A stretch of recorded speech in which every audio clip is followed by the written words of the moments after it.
Boa noite. Estamos iniciando mais um programa Momentos de Sabedoria. E, como sempre, com as turbinas do coração aquecidas. Água mole, pedra dura, tanto bate até que fura. Não é verdade? Estamos insistindo, né, nesses conceitos fantásticos que surgiram depois da grande revelação da nossa natureza espiritual, ampla e profunda. Conceitos de sabedoria, né? Explicados do próprio Evangelho, não é? Jesus é uma fonte inesgotável de sabedoria. Não é só ler o Evangelho. Nós temos que meditar sobre as palavras, sobre as orientações do Cristo. E justamente para isso, para o nosso crescimento e para maiores informações que nós precisaríamos, é que Jesus nos enviou o Consolador, que está óbvio que é o Espiritismo, porque é a única doutrina que está nos ensinando muito mais de tudo que nós já sabemos através de outras religiões. Jesus disse, eu vos enviarei o Consolador, o Espírito da Verdade, que vos lembrará o que eu vos tenho dito e vos ensinará muito mais. Porque eu tenho muito a vos dizer, mas ainda não podeis suportar. Isso você encontra em João, capítulo 12, 13, 14, por aí. De qualquer Bíblia que você achar, dos católicos, dos crentes, a menos aquelas Bíblias que foram adaptadas segundo algumas crenças, que se apossaram, né,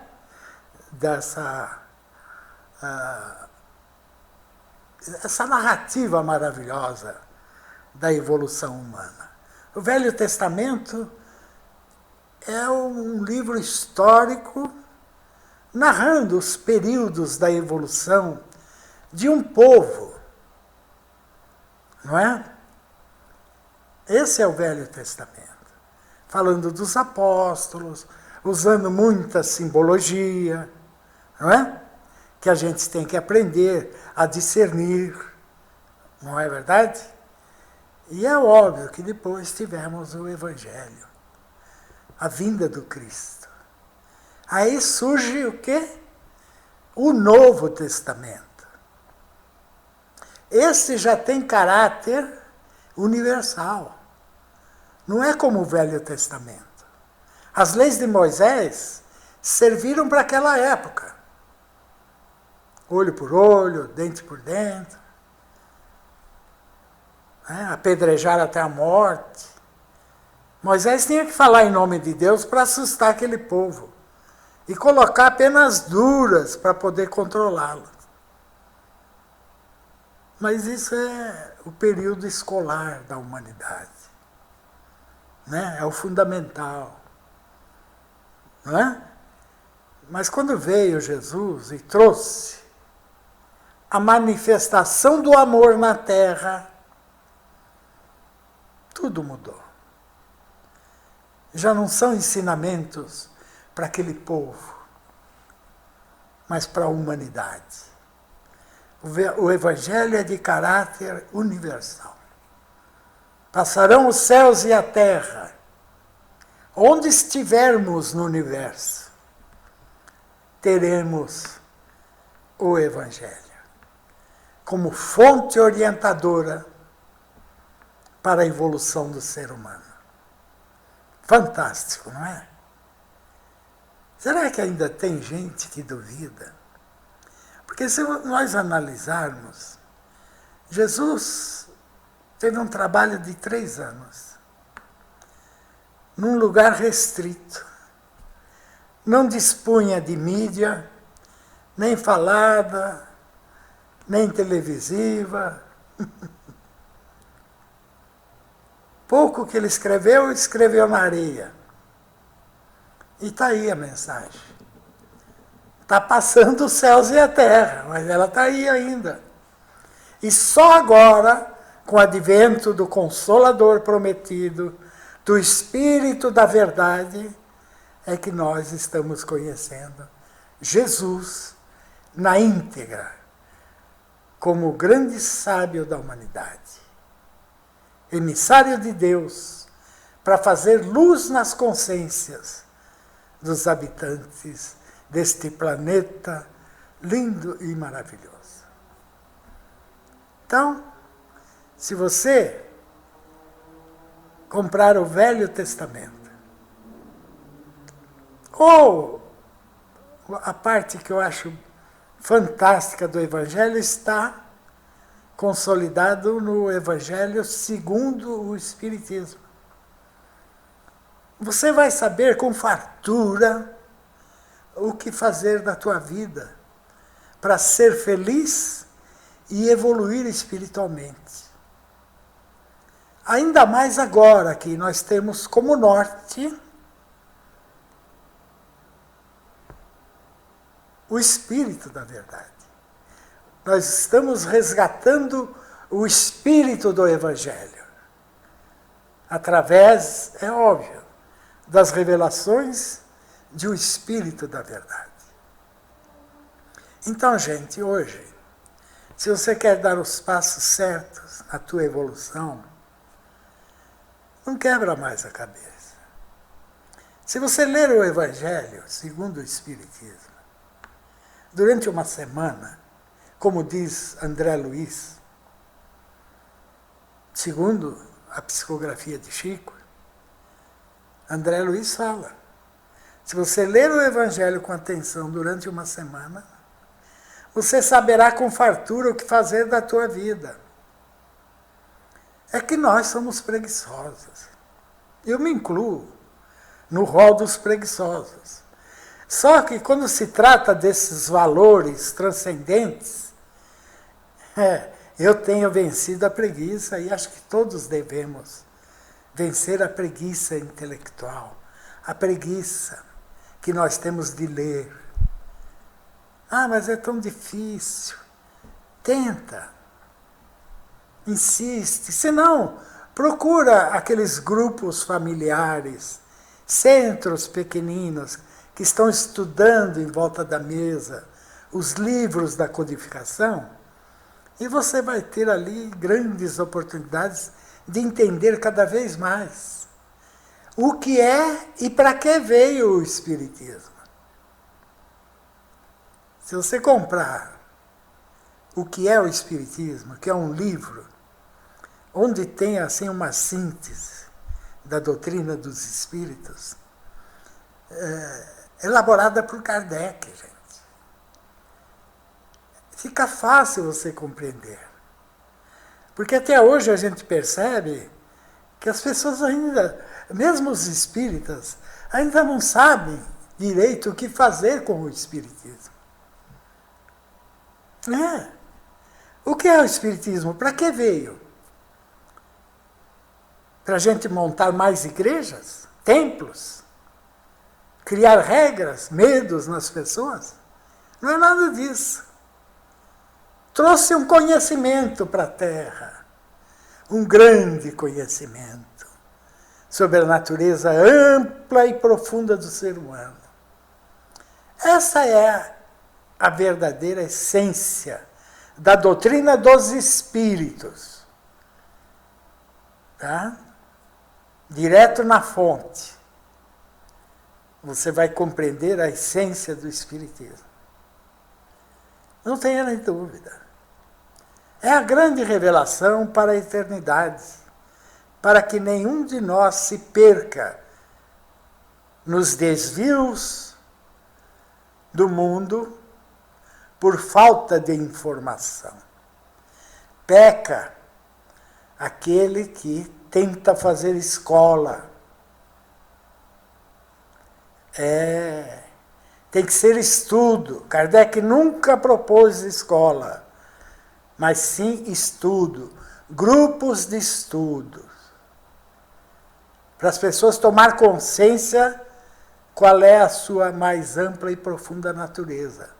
E não para aprender práticas que já estão obsoletas dentro do nosso movimento. Nós não precisamos mais da mediunidade.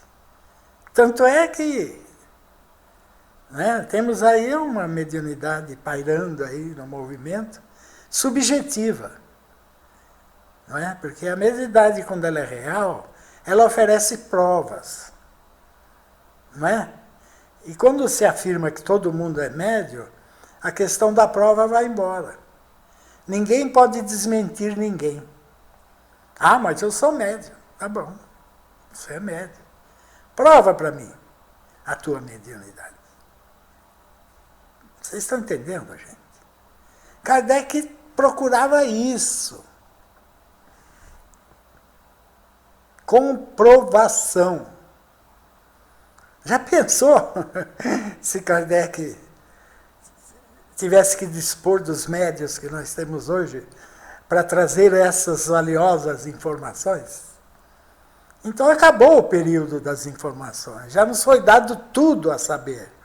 É só estudar, procurar compreender. Quem quer se tornar um professor de espiritismo, tem que buscar lá, página por página. Sendo que para você evoluir não é necessário. Você aprendendo o básico da doutrina dos espíritos, você vai passar à frente de muitos doutores em espiritismo. Porque você vai aprender no contexto geral, na essência da doutrina dos espíritos, que o grande passo, o grande avanço, será amar, perdoar e servir. Espiritismo não é para ficar sendo discutido a vida inteira. Você aprendeu? Vai com Deus, meu filho. Vai viver o espiritismo no teu lar, amando a tua esposa, educando teus filhos, sendo caridoso no teu trabalho, na rua, na condução. Isso é ser espírita. O resto é títulos. São títulos, são títulos. Então aí é complicado. Vocês estão entendendo? Seja espírita de verdade. Avance. Leia o Evangelho, leia O Céu e o Inferno. Gente, esse livro é de um esclarecimento tão grande, porque Kardec pegou com médiuns abalizados os depoimentos de muitos espíritos que desencarnaram naquela época e em épocas ulteriores. Acontecia um fato na imprensa, um condenado à morte, uma pessoa enterrada viva. Kardec, então, pedia aos espíritos superiores se pudessem trazer, para que esses espíritos pudessem dar seus depoimentos. E eles deram seus depoimentos, que está ali, no livro O Céu e o Inferno, de Allan Kardec. É isso, gente. Nós precisamos buscar. Busca e acharás. Agora, se nós nos acomodamos, às vezes vamos continuar errando sem perceber. Até quando fazemos caridade. Vocês sabiam disso? Porque quando a pessoa se fascina, ela acaba enxergando luz onde prolifera as sombras. Porque falta o bom senso, falta o conhecimento. Então é isso aí, gente. Nós vamos para o intervalo e já já nós voltamos.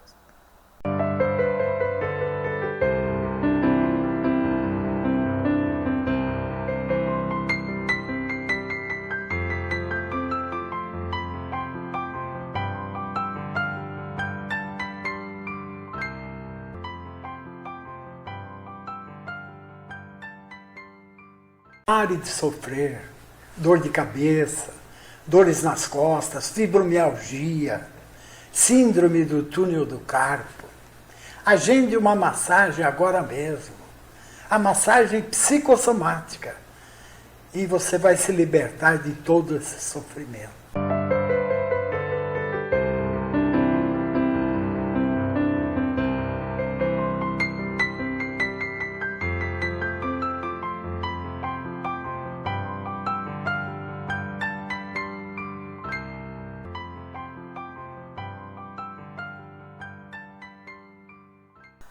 Retornamos. E é óbvio, mantendo as turbinas do coração aquecidas. Já estamos entrando no 16º ano do programa Momentos de Sabedoria. Que gostoso, não é? Como é bom compartilhar com vocês esse tesouro que enriqueceu a minha vida e evitou que eu mergulhasse em sofrimentos desnecessários. Porque é como acender uma luz, para você não cair no buraco. Estão entendendo, gente? Isso é um farol imenso, iluminando a nossa estrada evolutiva. Você só vai errar se continuar teimando no erro, sem disposição para vencer os vícios. Mas você vai descobrir, quer queira ou não, quais são os teus problemas reais. O Espiritismo é um encontro consigo mesmo, com a nossa realidade. E aí você, sabendo o que trabalhar em você e não nos outros, meu Deus do céu, você vai evoluir. Não é? Esse negócio de ficar passando a mão na nossa própria cabeça, já era, gente. Temos que enfrentar. Temos que puxar a carroça das nossas imprecauções. Vamos deixar de ser burro de carga. E vamos crescer em espírito e verdade. Porque arrumamos tanta bagagem que às vezes pode se perpetuar além da vida, nos trazendo desconforto desnecessário. Jesus sabiamente falou para a mulher adúltera. É interessante esse episódio, né? Antes de Jesus falar alguma coisa, quando perguntaram para ele que a lei mandava apedrejá-la até a morte. E aí os fariseus, para tentá-lo, falou: e tu, o que dizes? E aí Jesus começou a escrever na areia. Ficou ali, diz que muito tempo. Coisa assim, para mais de 1 hora. E depois ele se vira para os fariseus e pergunta. Pergunta não, desafia. Quem não tiver pecado, atire a primeira pedra. Só que ele escreveu ali todos os pecados, que provavelmente todos aqueles cometeram. Não os pecados de cada um, mas os pecados mais comuns naquele povo. Vocês estão entendendo? E aí eles abaixaram a cabeça, se mandaram. E aí Jesus fala: ué, onde estão os que te condenaram? Pois vá, eu também não te condeno.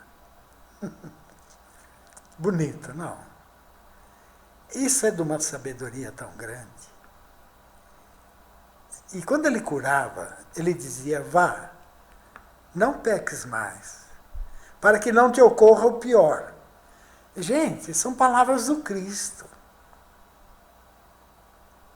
O que ele está explicando aí? A lei de causa e efeito, que hoje nós compreendemos profundamente, que é a lei do universo. vivemos sob a égide das consequências que criamos, através das nossas atitudes e às vezes até dos próprios pensamentos. Existirá alguma lei tão justa? Então está aí, gente. Ação e reação. E ele fala sobre isso por várias vezes. Ficou clara as palavras de Jesus quando ele fala para o Pedro. Porque o Pedro puxou logo a espada e pá! Cortou a orelha do cidadão. Aí Jesus arrumou a orelha do cidadão e falou: Pedro, embainha a tua espada. Quem com ferro fere, com ferro será ferido. Essa é a lei. Vocês estão entendendo, gente? Nós vivemos do que fazemos, do que pensamos e do que sentimos. O mundo é um reflexo das atitudes coletivas dos seus habitantes, dos seus pensamentos, das suas paixões e dos seus desequilíbrios. E dos acertos, que eu acredito que nós já sofremos muito. Estamos percebendo que está havendo um certo acerto na conjuntura, pelo menos do nosso amado Brasil. Então, gente, vamos abraçar esse caminho. Compra o que é o Espiritismo, o céu, o inferno, o Evangelho segundo o Espiritismo. Deixa lá no teu sofá, não é? De vez em quando pega, dá uma lidinha, vai valer muito a pena. São livros baratos, coisa de 12, 13 reais. Se você tem um notebook, você pode até assistir, ler em PDF. Vocês entenderam, gente? Esse é o desafio deste século e de todos os séculos por vindores. O homem abraçar a sua real e profunda natureza e equilibrar, harmonizar a sua vida com essa realidade. Não tenha nem dúvida. Sem se conhecer a si mesmo, fica difícil você avançar. Hoje nós temos filosofias bonitas aí, não é? Ensinando a pessoa a amar a si mesmo, antes de tudo. Temos filosofias que até depõem contra a própria realidade que nós estamos vivendo. Então nós temos que entender o Espiritismo hoje não como uma religião, uma filosofia, ou até mesmo uma ciência. É muito mais do que isso. É a revelação da nossa natureza, gente. Como outras descobertas que nós tivemos. Achávamos que a Terra era um prato. Depois, descobrimos que ela era redonda. E achávamos que o Sol girava em torno da Terra. E mais tarde descobrimos que, ao contrário, é a Terra que gira em torno do Sol. E assim foi com muitas coisas. No início, foi difícil implantar a verdade. Porque toda verdade nova, descoberta, traz certas contrariedades aos interesses. Então sempre haverá luta. Sempre. E o Espiritismo é uma dessas descobertas revolucionárias que incomoda até os próprios cientistas, que não tem como provar que não existe. E nós não temos também que nos preocupar em provar que existe. Essa é a grande realidade.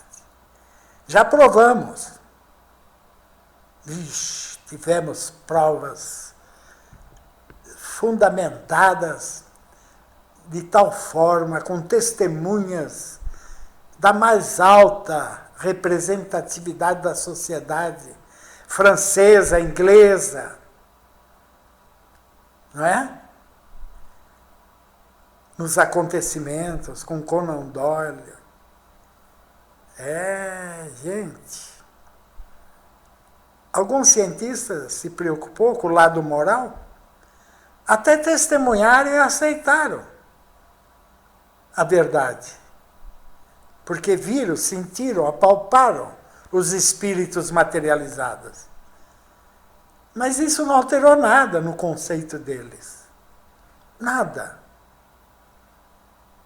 Não mexeu com moral. É por isso que o Chico, para mim, é o grande sábio que passou nesses últimos tempos, além do grande apóstolo que ele foi, apóstolo da mediunidade. Tá? E que apóstolo, né? E ele fala, quando ele esteve com aquele hindu que trabalha esse lado do transcendente, né? E esse hindu falou para ele assim, Chico, a reencarnação já está se impondo na cultura humana. E aí o Chico falou bem assim, mas se não tiver os seus efeitos morais, nada adianta o conhecimento da reencarnação. Vocês entenderam, gente? É que nem o Espiritismo agora, o movimento espírita. Se não houver, depois desses conhecimentos, né, uma consequência moral na tua vida, na vida das pessoas que chegam a essa grande verdade, meu Deus do céu, tem alguma coisa errada. Tem alguma coisa errada. Você não está estudando a doutrina dos espíritos. Se o mínimo do conhecimento espírita não mexeu com a tua estrutura emocional, moral, modificou teus pensamentos, tem alguma coisa errada. Ou você não entendeu nada. Ou te ensinaram superficialmente o que é e para que veio o Espiritismo. Não é verdade? Gente, sem as consequências morais, não adianta o conhecimento. Não adianta o conhecimento. Desse porte, é óbvio. É um conhecimento naturalmente moralizante. Por quê? Te mostra os detalhes da tua essência. Mostra quem você é. Por que você está aqui. O que você está fazendo da tua vida? À medida que você age e interage com a sociedade onde você vive. O que você está fazendo? Construindo o teu futuro. Que será moldado no teu modo de ser. Gente, isso é conhecer o Espiritismo. Conhecendo isso, você já é alguém já acima do padrão normal de consciência que há no mundo. Você já está um grau acima da consciência social. Bem-aventurados aqueles que compreendem essa realidade e abandonam as perfumarias, porque elas surgem mesmo. Né? As perfumarias surgem mesmo. Então, você abolindo as perfumarias, pegando a essência desse conhecimento, que é o fundamental, simples, você vai crescer, olha, de forma inimaginável. É só querer. Tá bom? Um beijão no coração de todos vocês e até o próximo programa.